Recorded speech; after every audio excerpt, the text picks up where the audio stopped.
Fala, meu povo, tudo tranquilo? Tudo bem com vocês? Estamos de volta para mais uma videoaula e o tema da vez é migrações no Brasil. Então a gente vai falar tanto da migração internacional, ou seja, a chegada de estrangeiros ao território brasileiro e imigração, a saída de brasileiros do Brasil e imigração, e também o deslocamento, a movimentação da população brasileira pelo território brasileiro, pelo território nacional, a chamada migração interna. Beleza? Então vamos lá. Começando pelas migrações internacionais e mais especificamente pela imigração, ou seja, a chegada de estrangeiros ao território brasileiro. Tá?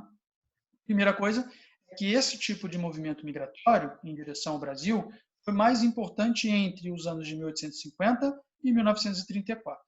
E por quê? Por que esse período? Porque neste período a Europa passava por uma série de transformações sociais, políticas e econômicas. Então, existiam vários conflitos internos e várias crises econômicas no território europeu, o que fazia da Europa um grande polo de repulsão de pessoas, um grande polo de emigração. E um dos destinos era o Brasil. O Brasil era tido como uma terra de oportunidades, o Brasil compunha o que se chamava de Novo Mundo, né, em todo o continente americano. Então, houve um fluxo migratório muito grande de europeus em direção ao território brasileiro. Tranquilo? Bom, oficialmente, a chegada da família real portuguesa ao Brasil é considerado o início da imigração para o território brasileiro. Tá? É o marco oficial. O ano é 1808, a chegada, a vinda da família real portuguesa para o Brasil. Tranquilo? Bom, uma das primeiras políticas migratórias do Brasil foi uma política de branqueamento. É isso mesmo. Dom João VI estava muito preocupado com o excesso de negros, com a negritude da população brasileira. E aí ele começou a incentivar, o Brasil começou a incentivar a vinda de imigrantes açorianos para o território brasileiro, né, para branquear um pouco a população do país. Bizarro, né? Ainda sobre essa questão racial, então, o tráfico negreiro, tá, do século XVI a 1850, é uma peça muito importante para a composição da população brasileira e para o entendimento da população e para o entendimento dos fluxos migratórios. Tá? Bom, primeira coisa importante, eu acabei de falar, a população negra, a presença dela na cultura brasileira é marcante. Tá? Então, a gente tem exemplos aí na culinária, na música, na dança, no folclore. Tá? Então, essa miscigenação, essa diversidade cultural tem um ganho muito positivo para a diversidade cultural da população brasileira. Né? Então, hoje em dia, a gente já viu isso lá na aula de demografia, a população preta e parda já é a maioria no território brasileiro, tá? Maior do que a população branca. Então, essa questão do tráfico negreiro foi importante. Associada a essa questão, a gente tem duas leis, né? A Lei Eusébio de Queiroz, de 1850, que viu o tráfico interoceânico, interatlântico, tem aquela questão de pressão da Inglaterra e tudo mais, e a Lei Áurea, de 1888, que aboliu a escravidão.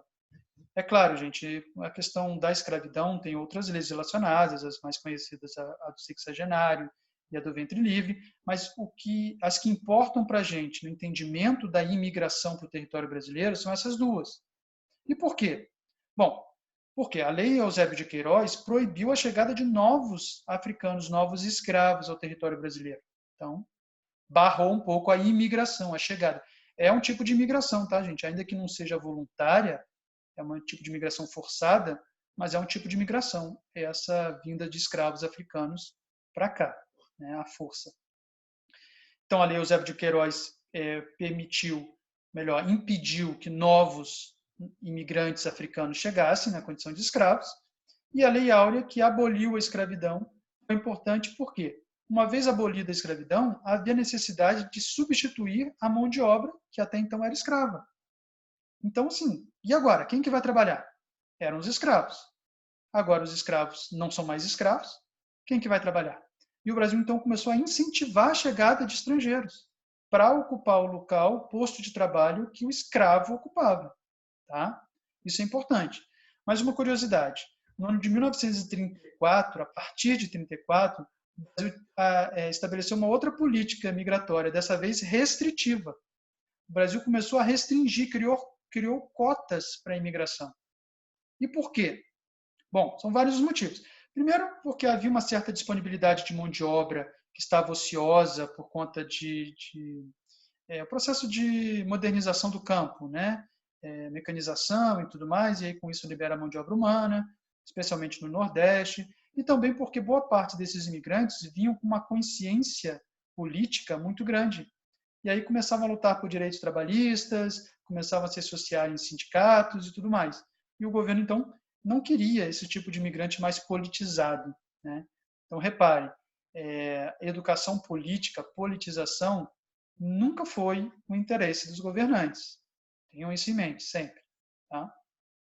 Então, essa foi a política de cotas. Tranquilo? Algumas novelas de época retratam bem isso. Tem uma da Rede Globo que se chama Terra Nostra. Fala muito dos imigrantes italianos. A gente vai falar agora. Então, aí, esse quadro mostra os principais grupos de imigrantes e a área que eles se fixaram, onde eles se fixaram quando eles chegaram. Tá? Isso é o principal fluxo histórico. Beleza? Então, tem aí os portugueses, os italianos, os espanhóis, os japoneses, os alemães, os eslavos e os sírios libaneses. Lembrando que os eslavos são aqueles povos dos Balcãs, ali na Europa, sudeste da Europa. Tá? Envolve ali Bielorrússia, Croácia, Ucrânia, Sérvia, o que mais? A antiga Tchecoslováquia, que depois virou República Tcheca, e agora é Tchequia. Os países que mudando de nome, não sei para quê. Enfim, Polônia também são os povos eslavos. Tá? E o local de fixação deles aí. Bom, neste quadro aqui, vocês estão vendo a imigração por nacionalidade entre os anos de 1884 e 1933. Tá? Mostrando que o fluxo de italianos foi muito grande, superando inclusive o de portugueses. Tá? Tranquilo? Nesse mapa aqui, você pode observar as áreas que foram os principais destinos desses imigrantes. Tá? Reparem que, então, é o Centro-Sul. Pensando em termos de regiões geoeconômicas, a região Centro-Sul foi a que recebeu o maior número de imigrantes. Tá? Isso principalmente por conta da cafeicultura, produção de café, e da indústria. Então, a gente está falando em século XIX, quando a cafeicultura era a principal atividade econômica, e já no século XX, quando o Brasil resolve se industrializar, reforçar a sua industrialização. Tranquilo? Vocês deem uma olhada aqui, nessas áreas, tem aqui o estado, tem algumas cidades, tá? Está bem destrinchado isso, o local de destino desses imigrantes.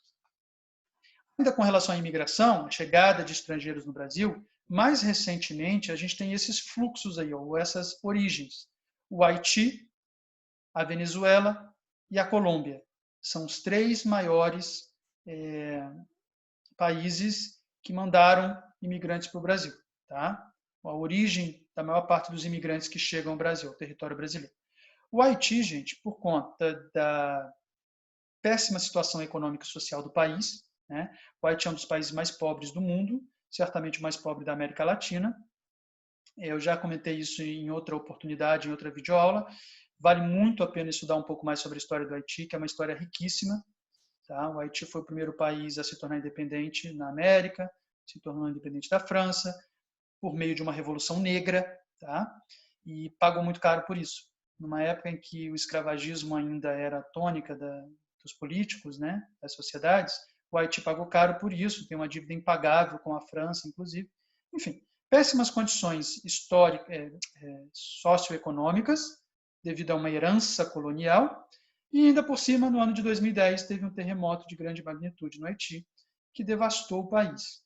Então, você imagina, um país que já era historicamente empobrecido, com grande desigualdade social, grandes conflitos, grandes tensões econômicas e sociais, e ainda sofre um desastre natural. Né? E aí muita gente, óbvio, deixou o país. Mas por que especificamente para o Brasil? Por que muitos haitianos vieram para o Brasil se o Brasil nem fronteira faz com o Haiti? Aí é que está. E aí tem um ponto importante que, inclusive, costuma cair em vestibular. O Brasil liderou a missão de paz da ONU no Haiti, no pós-terremoto.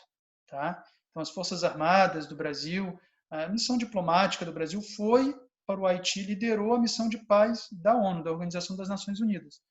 E, apesar das críticas, né, porque sofreu algumas críticas, aparentemente desempenhou um papel muito bem desempenhado, foi muito bem sucedido, a ponto de o Brasil ser um exemplo para os haitianos, né? O Brasil ficou com fama, vamos dizer assim. Então, o Brasil mais ajudou do que atrapalhou, no final das contas, tá? Mais uma vez, ressalto, tem críticas a respeito dessa intervenção, desse auxílio brasileiro, tá? Algumas denúncias, inclusive, mas, na balança, aparentemente, a atuação brasileira na missão de paz da ONU no Haiti foi bem sucedida a ponto de se criar na cabeça dos haitianos que o Brasil era um país amigo. Então, muitos haitianos vieram, buscaram como destino, né, de fugir do seu país, buscaram como destino o Brasil, o território brasileiro. Tá? A Venezuela, eu acho que dispensa comentários, né? A crise econômica e política e social na Venezuela. A Venezuela ainda, agora em maio de 2020, que é quando eu estou gravando esse vídeo, possui 2 presidentes, então uma situação bem bizarra. A Colômbia também tem muita coisa relacionada às Farc, né? As Forças Armadas Revolucionárias da Colômbia. As Farc acabaram virando partido político, abandonou um pouco a guerrilha de selva, mas ainda acontece e ainda tem esse fluxo migratório em direção ao Brasil, e são países que fazem fronteira com o Brasil. Tá? Então é mais fácil esse fluxo migratório. Tem alguns outros países ali, nem sempre essa migração para o território brasileiro decorre de sérios problemas no país de origem, tá? Como, por exemplo, Estados Unidos e China. Apesar da China ter os seus problemas, a sua questão democrática e tudo mais, na década de 2000, a parceria diplomática e comercial entre Brasil e China se acentuou, né? Lembra dos BRICS, né? Brasil, Rússia, Índia, China e depois a África do Sul. Não é um bloco econômico, mas é um grupo importante, um grupo de países que estava alcançando grande desenvolvimento, grande influência. Então, essa parceria rendeu frutos e gerou intercâmbio de trabalhadores, de tecnologia. Então, muitos chineses acabaram vindo para o Brasil, tá? Motivo de trabalho também dos Estados Unidos, Argentina, Uruguai, enfim. Tá? As motivações para essa imigração são muitas. Mas as 3 que a gente precisava saber são as 3 maiores, Haiti, Venezuela e Colômbia. Eu expliquei os motivos. Beleza? Vamos para a emigração agora, ou seja, a saída de brasileiros para outros países. Tá? A emigração se tornou mais importante a partir da década de 70, acho que já dá para a gente imaginar por quê, né? O aumento do autoritarismo, perseguições políticas, crises econômicas. Tá? Então, a gente está falando aí do regime militar também, mas as crises econômicas que, como a gente viu lá na aula geral de migração, o motivo econômico, a causa econômica, é a que predomina hoje em dia como principal causa da migração, né, do fluxo migratório. Tranquilo? Bom, uma informação importante, é muito difícil a gente obter dados dos brasileiros que estão morando fora do Brasil. Não só de brasileiros, né? É muito difícil um país obter dados precisos de todos os seus cidadãos que estão fora do seu território. Porque muitos migram de maneira ilegal, de maneira clandestina. Então é óbvio, se não notifica as autoridades, nem do país de onde ele está saindo, nem do país onde ele está chegando, a gente não tem esses dados oficiais contabilizados, né? Outra coisa importante, foi falado lá na videoaula de migração geral, a movimentos migratórios. O dinheiro que esses emigrantes enviam para o seu país de origem, para os seus familiares que ficaram no país, é muito importante. Então, esse fluxo de dinheiro, esse fluxo de capital que vem mandado pelos emigrantes, né, pessoas que saíram do nosso país, estão em outros países e mandam uma sobra do dinheirinho para suas famílias aqui, movimenta a economia de algumas cidades, de algumas regiões. Isso é importante, não só no caso brasileiro, mas no mundo inteiro. Tá? A remessa de capital, a remessa de dinheiro pelos emigrantes aos seus países de origem é muito importante, é significativo, é um montante significativo. Beleza? Bom, vamos agora falar das comunidades brasileiras fora do Brasil. Começando pela terceira maior, os decassegues, os brasileiros que vivem no Japão, com cerca de 250 mil. Vamos lá, entender o que são decassegues. descendentes de japoneses que migraram para o Japão na década de 80. Bom, vamos lá. A gente sabe que o Japão, principalmente após a Segunda Guerra Mundial, o Japão perdeu a guerra, né, junto com o eixo, o Japão foi bombardeado, o Japão teve a sua estrutura produtiva totalmente ou quase totalmente destruída. Então, o Japão, naquela época, virou um grande polo de repulsão, de emigração. E muitos japoneses vieram para o Brasil. E aí, com o passar do tempo, seus filhos, que nasciam aqui, eram, obviamente, brasileiros, mas descendentes de japoneses, certo? Muito bem. Aí tá lá o camarada vivendo aqui, né, brasileiro, descendente de japonês, e na década de 80, o Brasil viveu a chamada década perdida, né? Crises econômicas grandes, hiperinflação, trocas de moeda, cenário bem caótico para a economia brasileira. Ao mesmo tempo, lá no Japão, o Japão já experimentava o seu processo de envelhecimento da população e queda da PEA, população economicamente ativa. Isso fez com que o Japão tentasse trazer para o seu território, atrair para o seu território, esses descendentes de japoneses para trabalharem. Então é meio que assim, ó, você que não é japonês, mas seu pai e sua mãe eram japoneses, vem para cá, vem trabalhar aqui, a gente dá alguns benefícios, algumas garantias. Essa galera é chamada de DKSEG, tá? Esses são os DKSEGs, brasileiros descendentes de japoneses que migraram para o Japão, principalmente a partir da década de 80, a chamada década perdida no Brasil. Tá? Atualmente está havendo uma migração de retorno desses DKSEGs. Ou seja, vamos lá, complicado, né? Brasileiros, descendentes de japoneses, que migraram para o Japão na década de 80, atraídos pelo governo japonês, pela oferta de emprego, são os DKSEGs. Depois de um certo tempo, principalmente nos anos de 2008 e 2011, voltaram para o Brasil. Por que especificamente esses anos? Bom, 2008 é o ano da crise econômica mundial.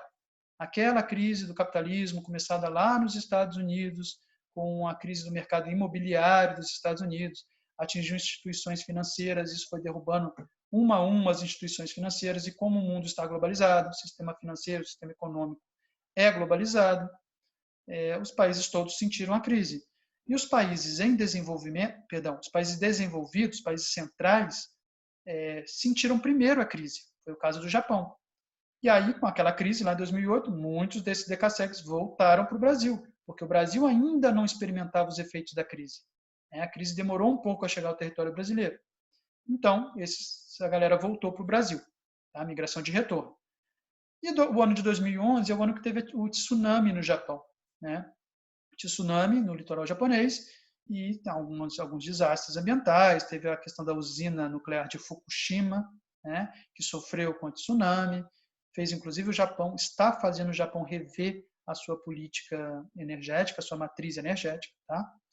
De substituir essa geração de energia nuclear, né, de atômica. Enfim, o fato é que 2008 e 2011, dois grandes eventos internacionais, né, a crise mundial de 2008 e o tsunami, especificamente no Japão em 2011, fizeram boa parte desses DKSEGs retornarem para o Brasil. Daí, migração de retorno. Tá? Tranquilo, né? Segunda maior comunidade de brasileiros vivendo no exterior. São chamados brasiguaios, ou seja, brasileiros que vivem no Paraguai.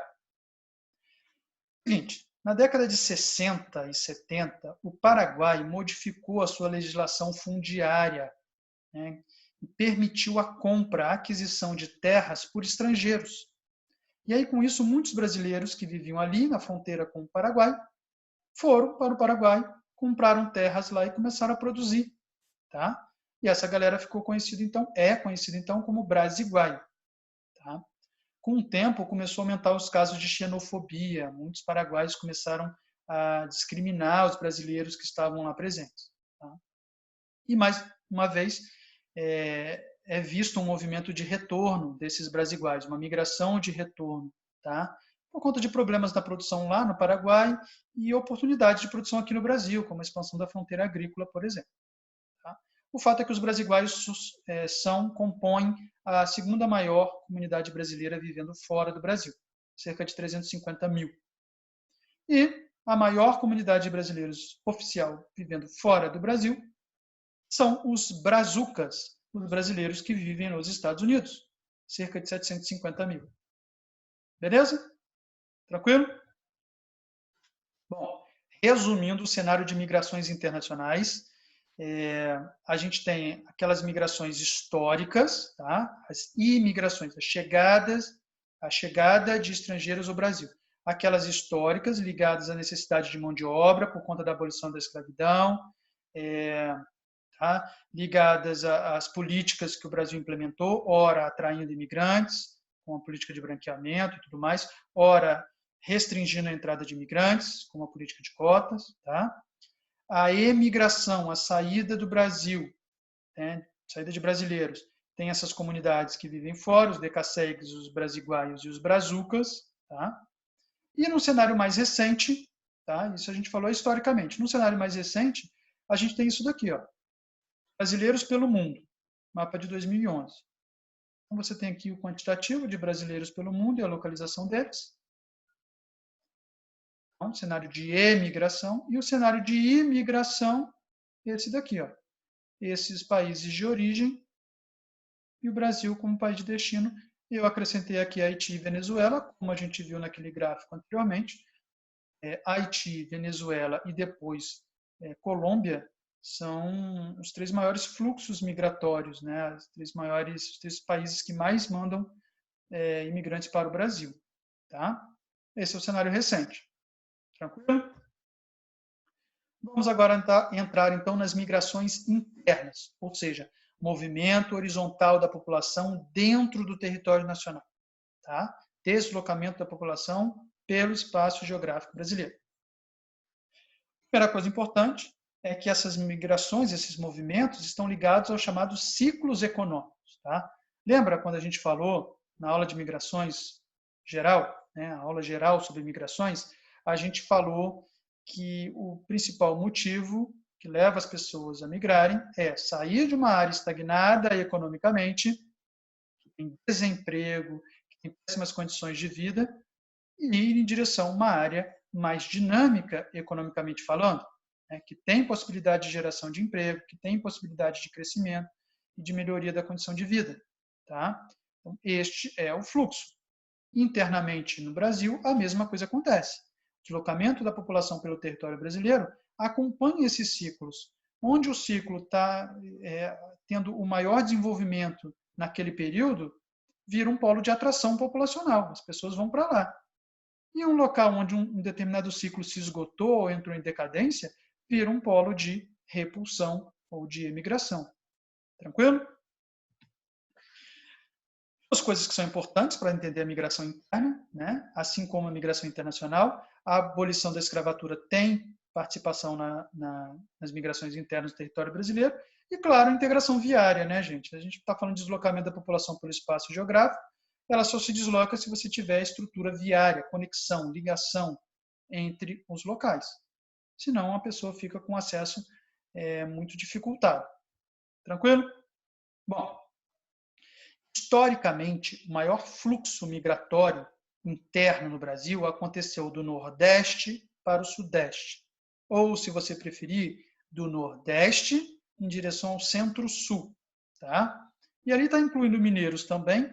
Primeiro, porque o norte de Minas Gerais é uma área semiárida, tá? É uma área que tem irregularidade de chuva, solos rasos e pedregosos, você tem uma condição ambiental não muito favorável ao desenvolvimento econômico e, consequentemente, social. Né? E também porque, em Minas Gerais, quando o ciclo do ouro se esgotou, muita gente saiu dali e foi em direção ao Sudeste, ao restante do Sudeste, no caso, né? Obviamente, Minas Gerais está no Sudeste. Mas vamos lá. Basicamente, historicamente, maior fluxo migratório interno, Nordeste, Sudeste. Por que saindo do Nordeste? Uma condição natural, que é a seca na sub-região ou zona geográfica conhecida como sertão.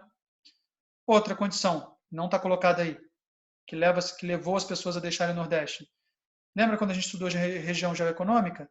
O Nordeste não ficou conhecido como o Brasil do passado? Justamente porque quando o Nordeste perde a primazia a centralidade econômica e política, lá no século XVIII, quando a capital sai de Salvador para o Rio de Janeiro, quando a atividade econômica principal acaba se situando, se localizando no Sudeste, o Nordeste, a estrutura produtiva dele começa a ficar defasada, ultrapassada, arcaica, em decadência, né? Então, olha aqui, ó, áreas de estagnação econômica, que é o que o Nordeste se tornou, e o Sudeste uma área dinâmica, porque ali tinha, no século XIX, a cafeicultura, produzindo ali de vento em polpa, e depois, já no século XX, a indústria. Tá? O principal fluxo migratório é esse, Nordeste e Sudeste, e os motivos são esses: a estagnação econômica e a seca no Nordeste e o dinamismo econômico promovido pela cafeicultura e pela atividade industrial no Sudeste. Isso historicamente. E atualmente? Atualmente, o maior fluxo é em direção às regiões Norte e Centro-Oeste, de várias outras regiões do Brasil, em direção a essas duas regiões, Norte e Centro-Oeste. Tá? Então, essas duas regiões são os principais polos de atração populacional. E por quê? Por conta da expansão da fronteira agrícola, ou seja, a abertura de postos de trabalho na atividade agropecuária. Ainda que o agronegócio seja pautado pela mecanização e pouca utilização de mão de obra humana, ele ainda a atividade agropecuária como um todo ainda é geradora de emprego. Isso tende a atrair a população. Tá? Então, a gente tem esse fluxo migratório aí, atualmente, predominando as regiões Norte e Centro-Oeste como principais destinos, como principais polos de atração. Tranquilo? Vamos para a última análise que a gente fará hoje. Esse é o mapa de migrações internas. Vamos analisá-lo. Começando, obviamente, pelo começo. Número 1. Aqui, gente, a seta número 1 está mostrando uma saída da região Nordeste em direção à região Sudeste, especialmente São Paulo. Então, ó, fluxos migratórios do Nordeste para os grandes centros urbanos do Sudeste, mais intensamente após a década de 50, sobretudo em direção ao estado de São Paulo. Então, vamos lá. Essa seta 1 representa dois fluxos. Tá? O primeiro fluxo no século XIX, a seta é a mesma. Então, a origem e o destino são os mesmos. A origem é o Nordeste e o destino é o Sudeste. Mas os motivos e as épocas são diferentes. No século XIX, o motivo foi a cafeicultura, ou o ciclo do café, como está aqui do lado. No século XX, o motivo foi a indústria. Tá? Então, a acentuação da atividade industrial, do processo de industrialização do Brasil. Isso atraiu a mão de obra nordestina, os trabalhadores nordestinos. Tranquilo? Seta de número 2 também representa dois grandes fluxos. Um no século XIX, representando uma atividade econômica forte aqui nessa região de destino, né, região norte, que era a produção de látex, ou seja, ciclo da borracha, tá? E outra mais no século XX, na década de 60, a construção da rodovia transamazônica e a Zona Franca de Manaus, uma região industrial, tá? Um parque industrial. Então, repare, eu não estou falando dos motivos que levam as pessoas ou que levaram as pessoas a saírem daqui, porque os motivos são conhecidos. O motivo natural da seca na zona geográfica chamada Sertão, do Nordeste, e um motivo social e econômico que é a estagnação econômica da região Nordeste, chamado Brasil do passado.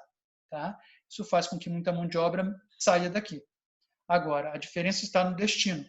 O que levou a galera a vir para cá, no Sudeste, no começo do século XIX, ou no século XIX, foi a cafeicultura.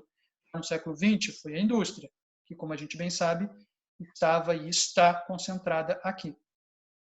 Já o fluxo do Nordeste para o Norte, do século XIX, foi o ciclo da borracha, a produção de látex, extrativismo do látex. Já no século XX, especificamente na década de 60, tanto a construção da Transamazônica quanto a criação da Zona Franca de Manaus, que gera emprego nas fábricas deste parque industrial que é a Zona Franca de Manaus. Tá?